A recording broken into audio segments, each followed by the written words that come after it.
You know, I've seen people act like that in pictures. What do they call them? Zombies or something? Zombie. What's a zombie? Just what is a zombie? Well, a zombie, there's, Mr. Bill is... The living dead. They are the living dead. Get it, the zombies. It's an army of zombies. No armies could stand. Because a zombie has no will of his own. What is wrong? What is wrong?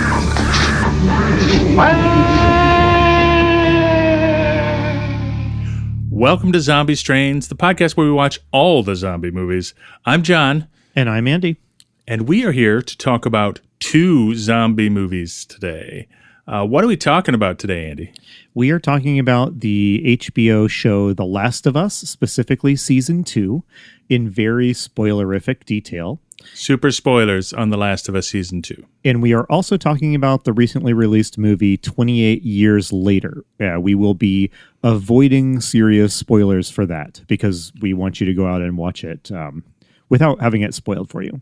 Right. And I think given both that The Last of Us has a video game story that has been played by millions and also has been out for over a month or more now, I think it's pretty safe. But there's also such a delight in going into 28 years later blind. We're really going to try to avoid that so everyone can enjoy it. Yeah. But we do have one other thing we want to talk about. Andy recently went on a road trip to New Orleans with his teenager. And what did you do while you were there? So when we were there, I sought out a voodoo priest who offered voodoo-specific tours of New Orleans. Now, just to be clear, I'm assuming this tour was filled with necromancy, animated dead bodies, and voodoo dolls, and it was absolutely terrifying. Is that correct? Yes, and terrifying drums were playing in the background the entire time we were in the city. Right, exactly. No, I think we wanted to bring it up because your experience was almost completely opposite of that experience. Yeah, so if you don't mind, I'll take just a quick minute to share a couple things that I got out of it. This isn't obviously a religion podcast, nor am I a voodoo expert, but the main thing that was just reinforced to me, because I already know it, you already know it, our listeners already know it, which is that the portrayal of voodoo, and we've seen a ton of voodoo at this point, John, have we not? In the movies of the 1930s, 1940s, a lot of voodoo. Yep. And obviously, I think for most of us, that is all of that stuff is just mostly garbage. The scary elements in all of those movies are almost entirely a Western invention. Yeah, I think I said at the time when we were first talking about voodoo is, the voodoo in cinema bears as much resemblance to Haitian or New Orleans voodoo as Catholicism bears to The Exorcist, right? Like it's just not really about the same thing. Yeah. What's interesting is that, the trappings that these films seized on, like voodoo dolls and wangas and drums and things like that. I mean, those are perfectly real elements that are present in voodoo. But the way, that Western filmmakers took them, I mean, they just kind of invented new concepts for them. They invented the idea of the voodoo doll as this threatening, horrifying tool used to harm. They invented the wanga as a, something that if you saw it, you were doomed or under a curse. And this priest who is leading us on this voodoo tour really emphasized that, things like voodoo dolls, these have positive uses. Wangas have positive uses. Voodoo dolls are used for healing, in conjunction with medicine. Voodoo dolls are used to get rid of negative ailments that someone in the community is suffering. Virtually the opposite of the horror movie voodoo doll. And so that, I don't think that was a surprise, but it was something else to hear those ideas being shared by an active practitioner of voodoo for whom these are things that he uses in his everyday life. I mean, they're just the opposite of sinister. Just they're almost mundane and down to earth in the way that they're used in the community. And John, I was trying to think if, you and I are both children of, sort of Western Judeo-Christian culture in a way.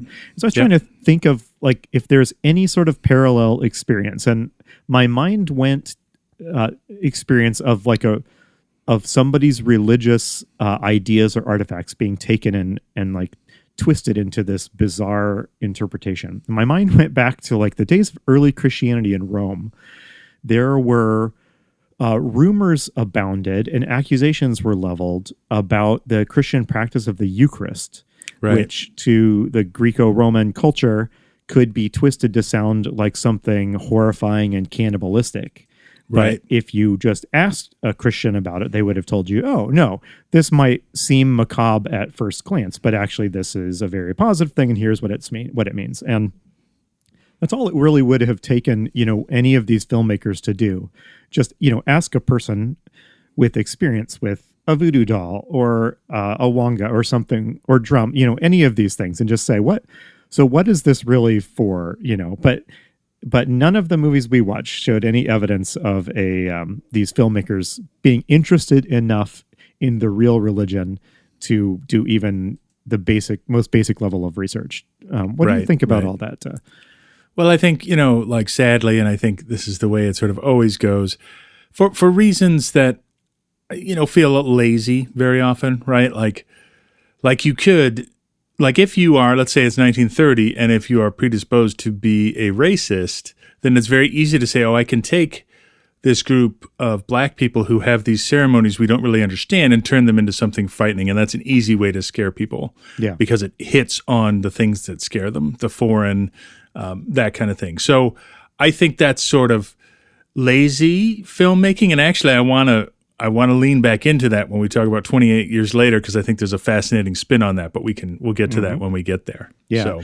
The thing that I thought a lot while I was on this tour and while I was talking to this priest, I thought a lot, about these movies we've watched in the context of this podcast. And in one of our episodes, it might have been our wrap-up episode, we talked about what a modern revisiting of the traditional zombie movie in its Haitian or voodoo context might look like. And we said something along the lines of, the way that you could do that and have it be fresh today would be simply to have the perspective in those stories change, so that instead of an outside person being frightened by voodoo, it's a person who practices voodoo, who lives in that community, who's a local.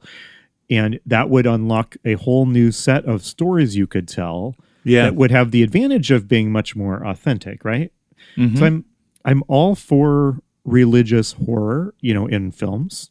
And I'm sure we have a lot of religious horror movies coming on this podcast. Many, yes. But when I think of really good religious horror movies, I feel like they're usually stories told sort of within the context of that religious environment, and often told to people living in that context. So if you think of The Exorcist, right? Yep. I mean, not a super true to life depiction of Catholicism, but The Exorcist is a scary story that Christians are kind of telling each other about their own religious mythology.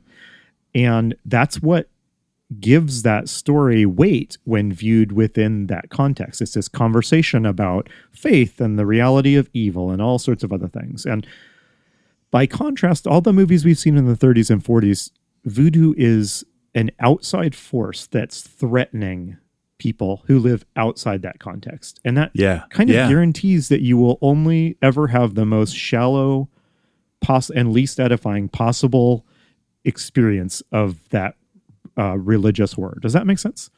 It makes total sense. And I think you've hit it on the head, right?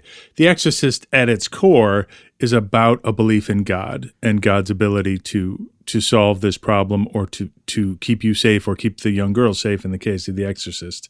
Whereas there's nothing positive attributed to voodoo in the movies we've watched. Yeah. It's all negative, which is why it seems so ridiculous to us. Yeah. So thanks for letting me go on about that. That's great. I'm not a voodoo expert, so, but go read a good book about this. Seek out a voodoo priest in your local city if you have one. And yeah, it's fascinating. It was a lot of fun too. So awesome. All right. So what are we doing next, John? All right, let's get to The Last of Us Season 2. We talked about several episodes ago, we had a little bonus where we talked about the first episode. We're just going to talk about the rest of the series. We're not going to cover the plot. We will spoil things because we're going to cover our overall feelings about the show and what we thought of it, but we won't go beat by beat. Andy, you and I have both watched the entire thing at this point, correct? Yep. And so just to be clear, we are going to spoil season 2. So if you are one of the few people that hasn't played the game or watched it or picked it up in the zeitgeist, maybe give this a skip. John, I thought it might be helpful to start our discussion by just quickly going through your 4 pillars of the zombie movie and applying them and seeing how The Last of Us season 2, but we can talk about the show as a whole, how it matches up. So are you game for that? I'm game. Let's do it. All right, so let's go through your pillars. Does The Last of Us season 2, does it feature an apocalypse? It does. And what's interesting is I think it features an apocalypse, I think since The Walking Dead, and maybe before, but I think Walking Dead is what firmly cemented this in the consciousness, is the apocalypse has occurred. Yes. And most of our story takes place after. Survivors dealing with the apocalypse. It's not over. There's still zombies everywhere, or in some places. Yes. But I there's think a I know new where you're going with normal. that. Yeah. Yeah, there's a new normal that people are dealing with after the apocalypse. It's not about the day of the apocalypse anymore. I think it's interesting. We're going to get to 28 years later in a few minutes, but it's interesting that both of these things we're talking about take place, 20-something years after the apocalypse, right? Yeah, and I find it interesting that, well, we'll get there when we get to 28 years later. Let's keep going on Last of Us. Yeah, you bet. Is there contagion in The Last of Us season 2? For sure, and it's a big plot element, actually, right? Because one of the key elements is that Ellie is immune to the contagion, and she's the only one. So often there's mistaken identity or confusion as she is bitten, or somebody sees her attacked and they're worried and they discover she's actually okay. Yeah, or she even kind of can use her immunity tactically, to deal with threats, right? I think more than once she gets bitten because she does I like Bella Ramsey, and she does a good job of being scared of the zombies, but she clearly also has the goal of saying, okay, if I get bit, it's better than you getting bit, right? So there's one specific scene, where we'll get to it. All right, John, is there or are there tough moral choices in The Last of Us season 2? I think so. I think it's all tough moral choices all the way down. It's again, like The Walking Dead, it's built upon people's choices and the dark choices you have to make in this post-apocalyptic new normal. Yeah, it's so tough moral choicey. It's almost over the top with it, I think. I think so. There's many places where they made a choice that I just thought, even in the context you're in, that's too dumb for me to enjoy, to be honest. So Yes, well, save that thought. We'll get to it in a second. Because finally, our final pillar is loved ones turning against you. Is that a factor in The Last of Us season 2?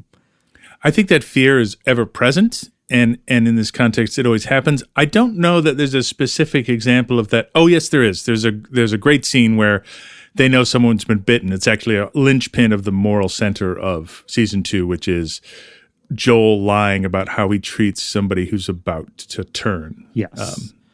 Yes, that was that scene is not in the video game, which I've played a couple times. And so that was brand new to me. So I was kind of delighted that we got not only a new scene, but that it had a lot of centrality to the season. So yeah. So let me ask you a question. As a player of the video game, I did not play the video game. You did, as you just said twice. How did it feel for you to see it turned into a TV show? Well, I will be honest. I fell in love with the video game, and I guess because I have a complicated relationship with the video game, because it's in the same way that the show is a little hard to say that you love the show or that you're really having fun watching the show. It's a similar thing with the video game. I thought that the video game told the story really well. And, I don't think that the show is bringing much that's new to the story.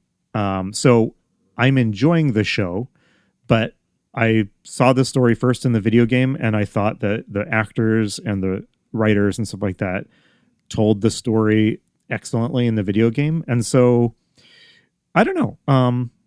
I guess, I'm enjoying the show, but my first love was the video game, and season 2 hasn't changed that.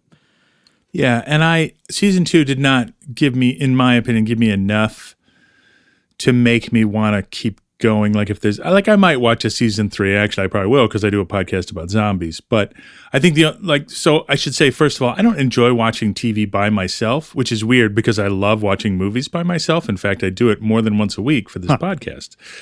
But TV, like I just won't watch a show by myself. I usually watch with my wife or my son, and neither of them have any interest in zombies. Yeah, so that makes sense. But having said that, there were things here that let me say one other thing. Craig Mazin, who was the showrunner of this show, he partnered with, I think, one of the writers from the video game. Yes. But he did create one of my favorite shows of the 21st century, which is Chernobyl, which I think is literally a masterpiece of television. And that is a show I will watch by myself. And I don't want anyone to worry about me, but I've watched it like 4 times. So, yeah. The show, as I think you were referring earlier, has a distinct kind of lack of zombies through a lot of season 2, right? I mean, So it does open with a bang, with a zombie horde besieging a settlement. Which I thought was great, by the way. I thought that was fantastic. That was a fantastic scene. But then for the rest of the season, it's really, except for a couple of specific encounters, they're roaming around in areas that have been mostly cleared of zombies. So it's kind of funny. The video game, you interact a lot more with zombies because you have to have gameplay, right? And so the gameplay consists mostly of sneaking around and evading zombies or taking them out. But you can't just have 50 repetitive scenes of Ellie and Dina knifing clickers, right, for the show. Right. So they give you, maybe one representative scene, whereas the video game feels like the world is much more full of zombies than the show does, I think. Yeah, and I think, I don't know, but there was some introduction of characters from the WLF. Yes. And I struggled with that a lot because they were such good actors, but I didn't really know much about them. Jeffrey Wright, notably, is a great actor, and he has sort of 2 scenes, one where he kills a bunch of people and one where he tortures somebody using cookware.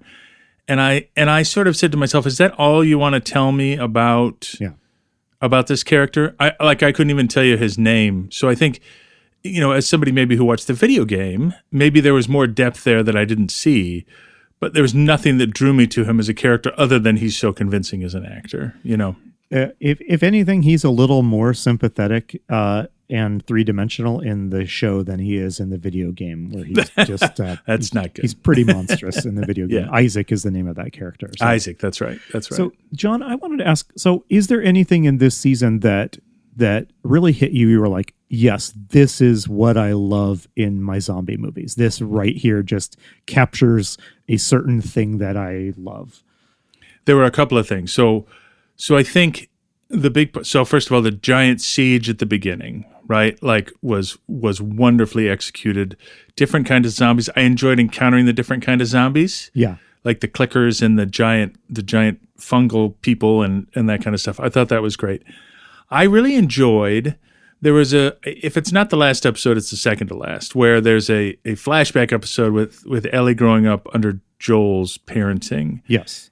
And I thought that episode was wonderful because what it did that I think most of the rest of the series didn't do for me was show me why these characters are worth falling in love with. And then both Ellie and Joel, it's not just because Pedro Pascal was there, and then the horror of their reality when they have to kill one of their townsfolk. Yes. And then how teenage rebellion factors into Joel's choice to lie about killing that person. Yeah. All of that was interesting. Drama, tough moral choices, people I have genuine affection for, genuinely convincing, loving relationships that make the stakes so much higher. I did like that episode a lot. That was, I think, a highlight of the season as well. The best zombie movies know that they have to show you, like you say, they have to show you the joy and the love and the humanity that is at stake, that is at risk, think of 28 Days Later's extended, just that wonderful, wonderful scene where they're in the shopping mall and they're in the grocery store or whatever. Do you remember that one? And the music is playing and they're riding around on the carts and you can see why these people love each other and why, and that you can see what is at risk of being lost, right? Later in the movie when things get bad. And if anything, like, it was an interesting choice of season 2 of The Last of Us to wait until almost the end of the season to give us that. Oh yeah. Here is why this is all worth doing and risking and fighting for or whatever. We got that at the very end, and it got in there at the nick of time. I think it worked. It worked, but like it was in the nick of time. So I mean, if I have another complaint, it's that I actually enjoy the relationship between Ellie and Dina a lot, and I think they could have done a lot of similar things with that relationship. I got frustrated when Dina realized she was pregnant, and I thought her reason for wanting to continue with the vengeance, they sort of dumped it on us in a one monologue, and I didn't buy it. And the fact that Ellie said, "No, we should go. Let's go. You're pregnant." Like, she wanted to make a choice for life. And my honest thought is, and this is why I struggle with this show and with The Walking Dead, and maybe this makes me too optimistic. If you are really that nihilistic about life, right? Like, I'm willing to choose vengeance over the birth of my child. If you're really that nihilistic, then you probably wouldn't survive as long as these people have. Does that make sense? Because that sounds like a series of really bad choices. Is that too judgmental? No, I don't think so. In fact, so you know what turned me from being fairly sour on this season to deciding that, I think I enjoyed it, was the character of Jesse in the last episode or two. Mm-hmm. Jesse appears and he says all of the things that you are thinking, which is that, what are you doing? Like, this is selfish. It's stupid. You simply have to care about other people. And he said all those things. And, I guess it also says something that he is killed almost immediately after dispensing this. But I was I was on Team Jesse for the small amount of time we were with him, because he said all of those things to the protagonist that I was kind of mentally screaming at them throughout the entire season. Right.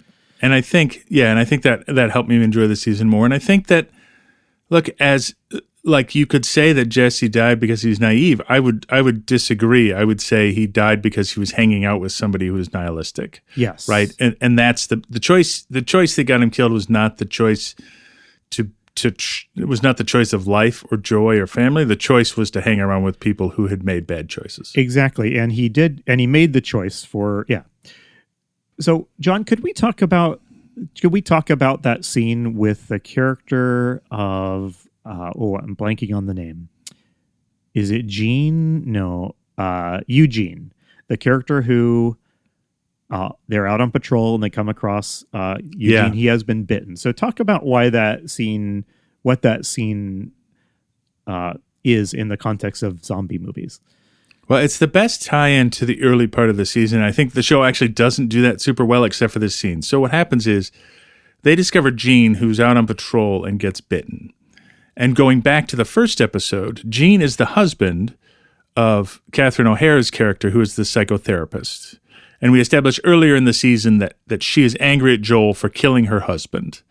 So going back to the end of the flashback episode in the second to last episode, I think.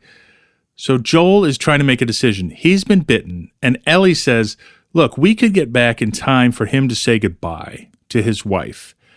And Joel sort of says, "Okay," but he really has no intention of doing it. And what he ends up doing is leading him to the edge of a lake and killing him there. And Ellie disagrees with that choice. So when they get back to town, Joel tells his lie that he didn't have a choice. And Ellie says he's lying. He had a choice, and he chose to shoot him before he came back here. And that hit really hard. Yeah. Is that what you wanted to talk about? Like, why that was important? Yeah. To me that is at the heart of just an awful lot of, movies. Like, what sort of a person are you going to become, or must you become, to live in this world, right? Are you going to be the Ellie in that situation? Like, hey, we have time. Let's have his final moments be with his loved ones instead of out here in the wilderness. Or are you going to be the Joel, which is that, look, the facts are these, he's going to turn, bringing him back to town creates all sorts of, as a wild card situation that could lead to all sorts of problems. And so we're going to do the logical thing. And, that's my favorite kind of tough moral decision in zombie movies, is that, it sounds Sounds pretty simplistic to say it, but that, what do we do with the people that have been bit, right? Like, right, that we love, that we think are great, that are our family members and community members. So I think that zombie movies are the best when they create stakes where we like people, and then create great emotional moments where we have to make those choices about them. Yeah. What do you think, John, about having different strains of zombie within sub-strains of zombie within the same show? Like, so we've got your like zombies that run around. We have the more advanced clicker ones that are the more fungusy looking ones that walk around by echolocation, and they're a lot tougher. You have those.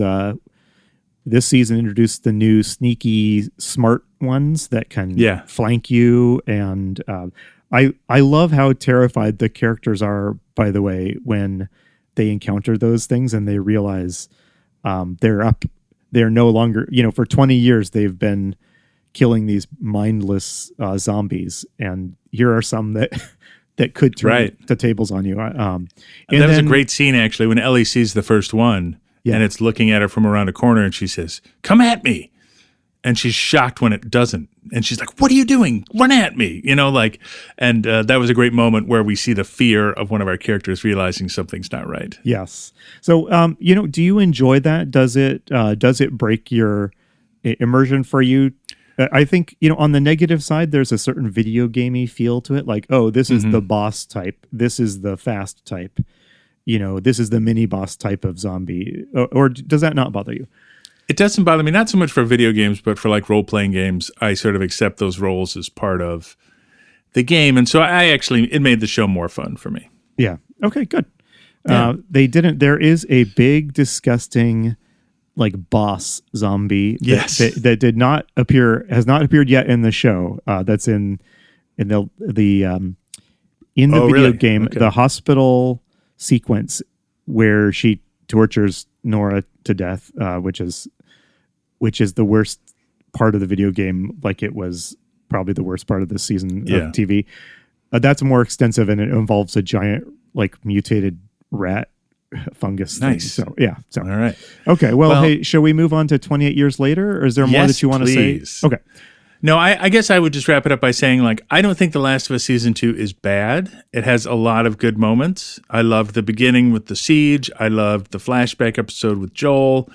I didn't love, now, again, we said full spoilers. I didn't love the killing of Joel. I honestly feel that was once an edgy choice that shows could make, but now I feel like it's just a matter of course that shows make that choice, and so it doesn't feel special or interesting to me. Now, I know it's in the video game, but I just sort of roll my eyes at that and say, oh, how brave. You killed the main character. Like, we haven't seen that a bazillion times before. When this story came out, The Last of Us Part 2, I think it was part of a trend to show maybe consequences or the negative repercussions of allegedly heroic stuff in media.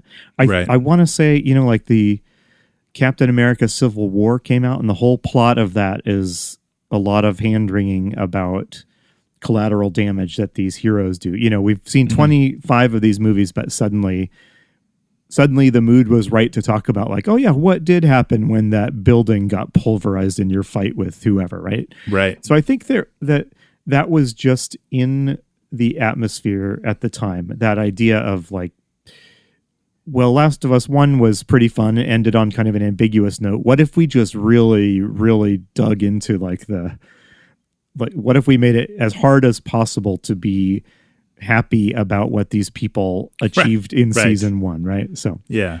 Okay. Yeah, well, so it didn't feel like a edgy choice to me anymore. It just felt like something kind of gross. Yeah. So. And after Game of Thrones, after Walking Dead, it's pretty hard to, I don't even know what you have to do to be really edgy anymore, because I almost feel like they maybe didn't want to do it, and the studio's like, well, you got to kill somebody, right? Like, this is an HBO show, for God's sake. Yeah. So, yeah. So I have a few more things to say about this, but I want to say them kind of in comparison, contrast with 28 years later. So let's move on to that movie.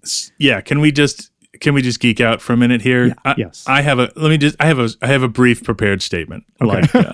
Okay. I don't know what's going to happen the second or third time I watch this movie, and there will be many more times where I watch 28 Years Later because I loved it so much. But going to the theater, you and I have been watching zombie movies for a long time now, before we even started this podcast, but we've been watching them weekly.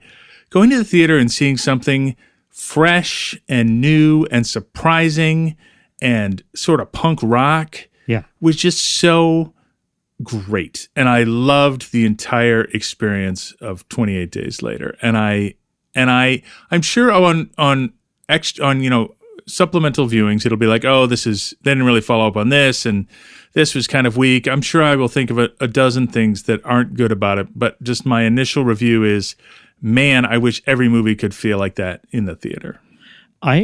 So I sign off on that statement as well. If you're collecting signatures on it,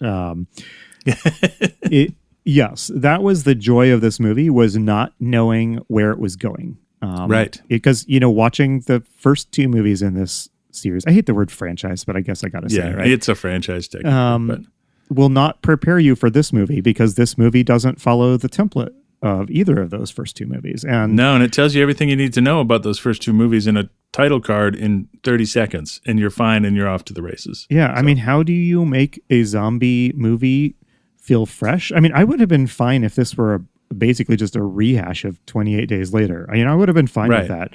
How delightful that somehow this genre still has new stuff it can throw at us, huh?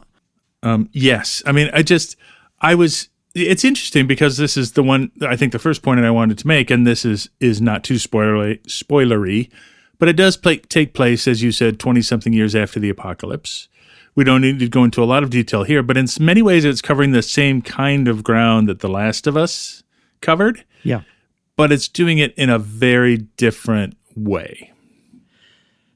28 Years Later is a movie that just really celebrates the humanity of its characters, I think, rather than putting that humanity perpetually on trial, right?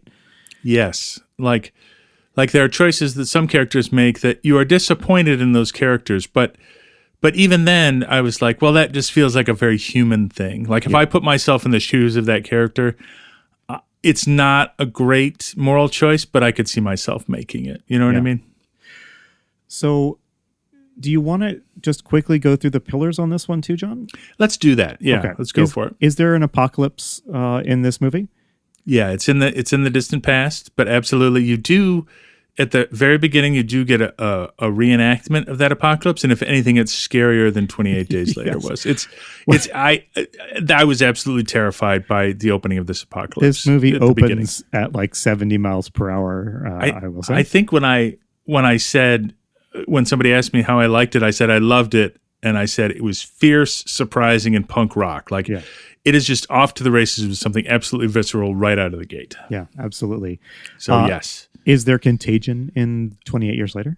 For sure. If you get bitten by one of the infected, they call them the infected. That's the name for zombies. Actually, they don't use the word zombie in 28 Days Later. They do use it once in here. They put it in the mouth of a foreigner who just sort of spits it out like as a dismissive word. But for sure, the infected, you can get bitten by them. If you get blood, sort of in your mouth from one of them, it can infect you. So for sure. Yeah. Isn't it interesting that word makes you feel defensive on behalf of the infected almost when it's uttered at that point in the film? Yeah. You have learned enough about the infected to no longer maybe view them quite the way you thought you were going into the movie. Yeah, it's almost like the infected now have nuance, which is just an absolutely bizarre thing to say, but there's more complexity to the infected and their life cycle than in previous zombie movies, for sure. Yeah, so I want to talk about the strain of zombie if we can in a minute, if we can do it in light spoiler mode. But are there tough moral choices in 28 Years Later, John? There are, but they're not the ones you expect. You think that it's going to be the very sort of similar Last of Us, Walking Dead tough moral choices, but they're very different, and they actually are about choosing life in a very bizarre way. Yeah. So, and then lastly, does this movie feature loved ones turning against you?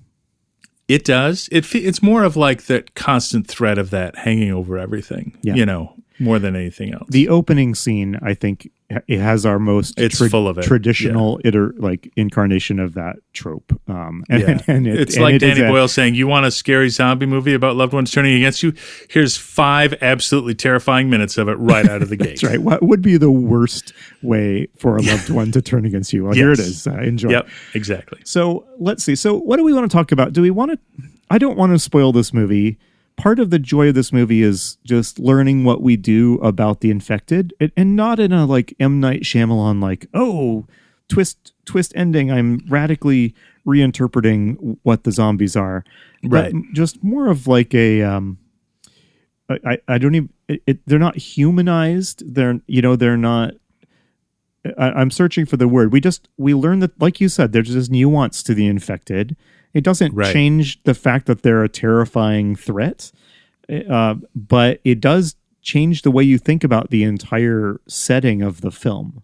Yes, it does. So, did you have any non-spoilery comments about how the infected are portrayed in this film?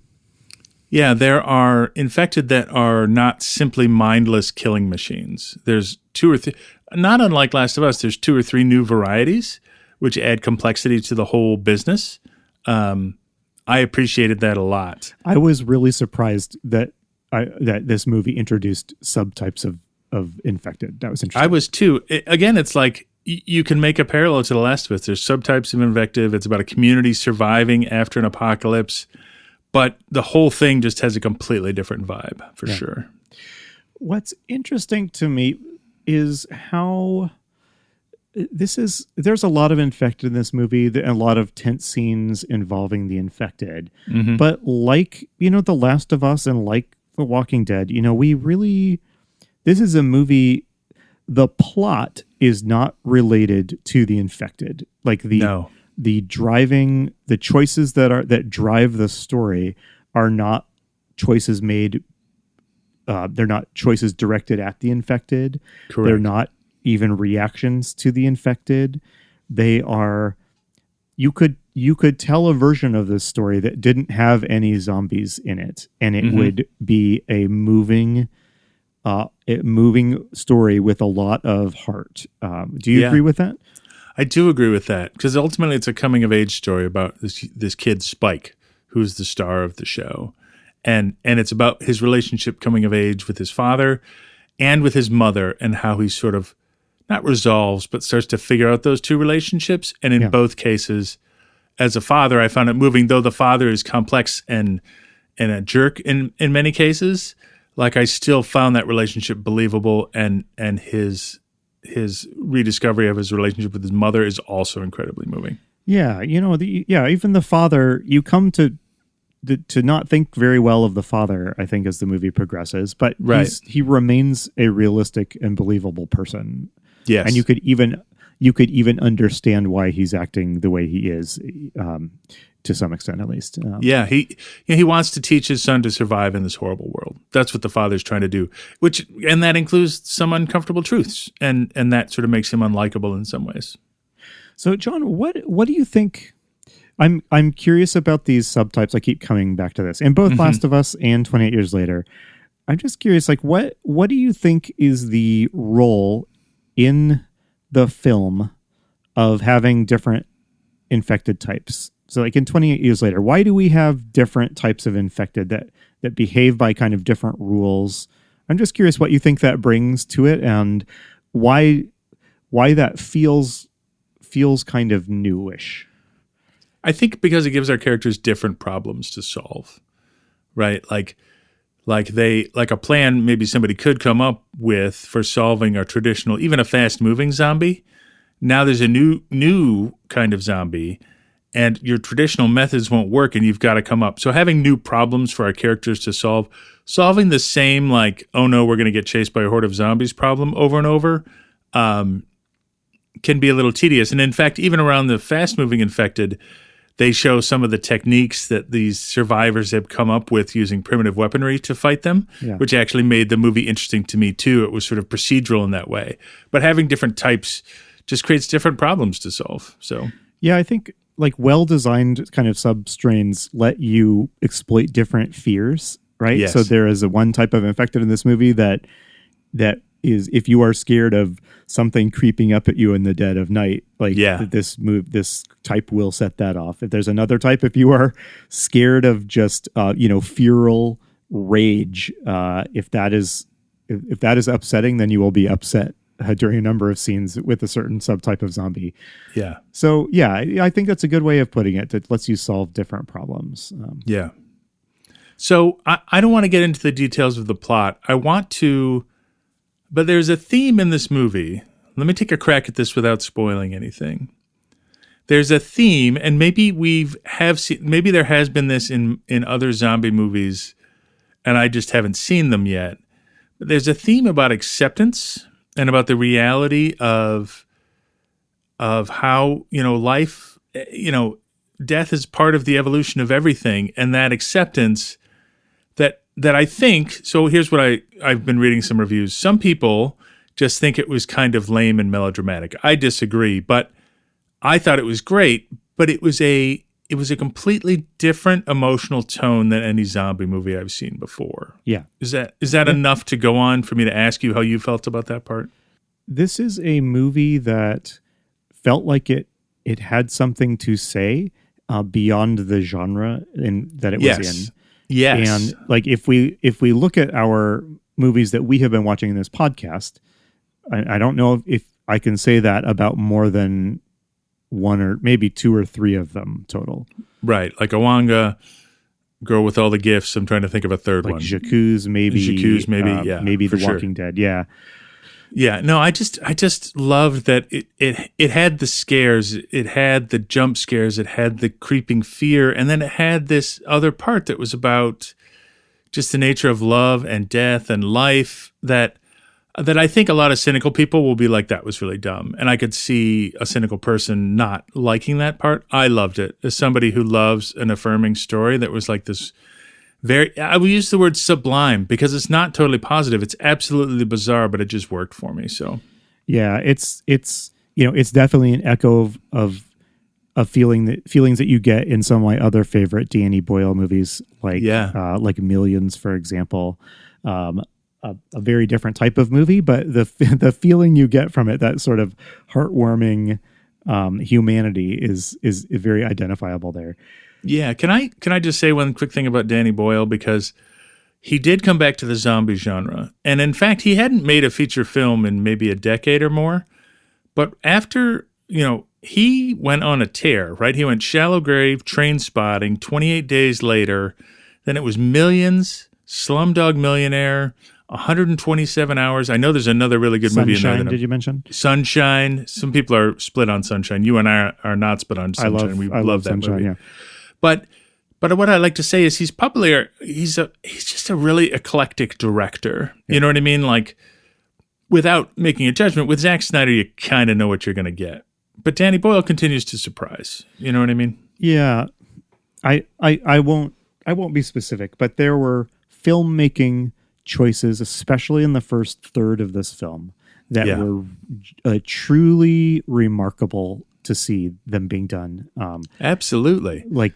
If anything, I wanted that to persist more heavily as the movie went on. But I love that. People don't make choices like that anymore. I mean, just to not spoil anything, there are moments, there are montages in the early film that actually include cut footage from other films, not films you've seen, just old sort of archival films, and it's riveting and fascinating, and that's such a rare choice in this sort of cookie cutter movie market that we live in right now, John, what you said about finding acceptance in this world it stuck with me.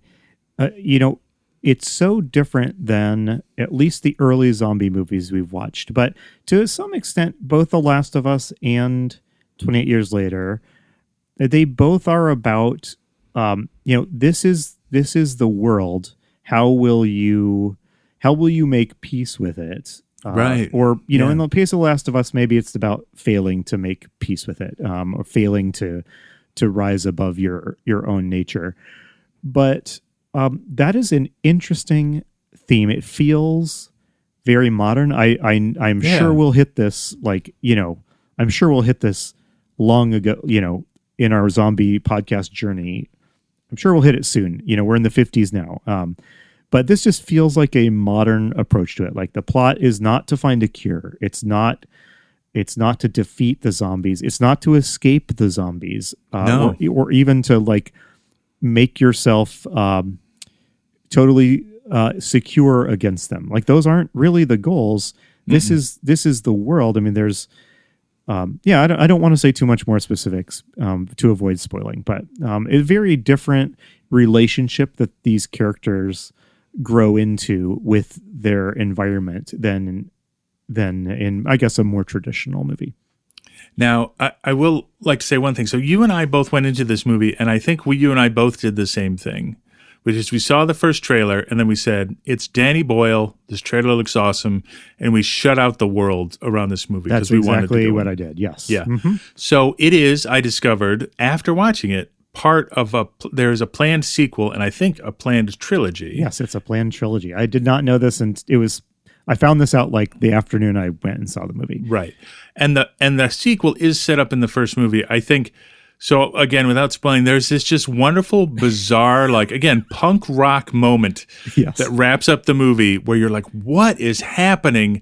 It's fantastic, and now I'm excited for a sequel. It's not going to be directed by Danny Boyle. It's Nia DaCosta, but she's great, and I think I am optimistic about this sequel. I am too. I've heard just a little bit about it from a friend, and what I heard made me think it's going to focus on the themes that I liked in 28 Years Later. So I'm excited about it too. That final scene is a good example of it's a choice, right? I mean, it's a choice. It is. I think it would be very valid to hate that scene and to think that it retroactively ruined most of the movie up to that point. Yeah. I don't feel that way, but I could see I don't either. But it's an example of of making a choice. And yeah, it sure feels good to watch stuff like that. It does. I wonder how much we're sort of jaded by the sameness of a lot of movies these days. And again, that's why I said early on, like when I watch it again, will I still feel this way? Because what I felt here is just surprise and delight at not knowing what's going to happen. So yeah, I have learned to just enjoy watching movies, and I love watching movies, and like just to keep myself humble, I remember walking out of Attack of the Clones thinking I had just seen a brilliant film that faded upon my first rewatching of it. But yes. But yeah, so John, is there anything else you'd like to say about either of these or both of them? Or shall we just encourage our listeners to for sure watch 20 Years Later and then, maybe think about watching Last of Us? No, that's where I'm at. If you get a chance, when this podcast comes out, hopefully 28 Years Later is still in theaters, I really recommend you see it on a big screen. Yes, for sure. Yeah. That's not an option with I suppose it's an option if you have a big TV, but Last of Us is a TV show. I didn't hate Last of Us, but I absolutely love 28 Years Later. How about that? That matches my feelings exactly. All right. All right, well, thanks, everybody. This is our last episode where that fool Brad has left us to our own devices. We'll see you next time, Producer Brad. And please, let me remind everybody, if you enjoyed this, if you enjoyed our previous episodes, please rate them in your podcast app of choice. Subscribe, tell friends. We love doing this, and we would really hope that you will share it with other people. So absolutely. And if you are impatiently waiting for us to get back to the meat and potatoes of this podcast, that is coming up very soon. We will be back to our normal agenda very quickly. So, but thanks for bearing with us through this, and then our previous episode about the 1950s, where we took a step to the side and talked about what we're doing here in a slightly more meta way. Absolutely. Well, thanks, everybody. We'll see you next time. We return with the serial Zombies of the Stratosphere. So tune in to listen to us talk about that movie serial. Spoiler, thanks, John loved it even more than 28 Years Later. Sure. All right. Take care, everybody. You've been listening to Zombie Strains. We'll be back next episode to talk about another zombie movie. If you enjoyed our podcast, please take a moment to rate us in your podcast app of choice. Tell a friend. Follow us on Instagram at Zombie Strains. All of this helps like-minded people find the show. See you next time.